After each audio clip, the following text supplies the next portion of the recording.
നമസ്കാരം. ആയുർവേദത്തിലെ പ്രശസ്തമായ അഷ്ടചൂർണം എന്ന ഔഷധം എങ്ങനെ ഉപയോഗിക്കാം എന്നതിനെക്കുറിച്ചാണ് ഇവിടെ പറയുന്നത്.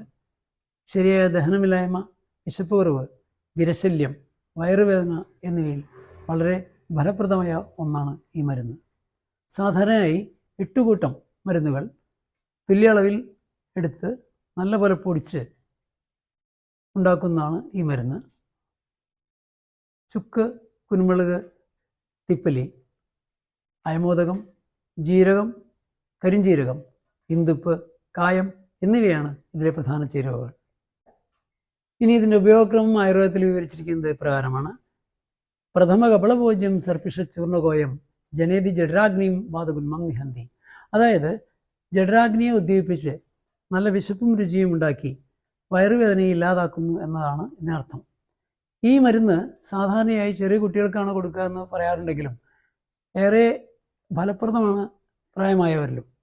ഇതിൻ്റെ സാധാരണ ഡോസ് 2-3 പിഞ്ച് നുള്ളു മുതൽ 1/2 ടീസ്പൂൺ വരെ കൊടുക്കാം. ഇത് സാധാരണയായി കൊടുക്കാറുള്ളത് നെയ്യിൽ കുഴച്ച് രാവിലത്തെയോ ഉച്ചക്കത്തെയോ ഭക്ഷണത്തിൻ്റെ ഒപ്പം പ്രഥമ കപളഭോജ്യം, അതായത് ആദ്യത്തെ മാത്രയിൽ തന്നെ, ആദ്യത്തെ ഉരുളയിൽ തന്നെ അതോടൊപ്പം കഴിക്കാനാണ് വിധി. അപ്പോൾ ഇത്രയും പ്രാധാന്യമുള്ള ഈ മരുന്നിനെക്കുറിച്ചുള്ള വിവരണം നിങ്ങൾ കേട്ടുവല്ലോ. ഇതിനെക്കുറിച്ചുള്ള നിങ്ങളുടെ അഭിപ്രായങ്ങളും മറ്റും കമൻറ്റ് ബോക്സിൽ രേഖപ്പെടുത്തുക, ലൈക്ക് ചെയ്യുക, ഷെയർ ചെയ്യുക. ഇനി അടുത്തൊരു വീഡിയോയുമായി നമുക്ക് വീണ്ടും കാണാം. നന്ദി.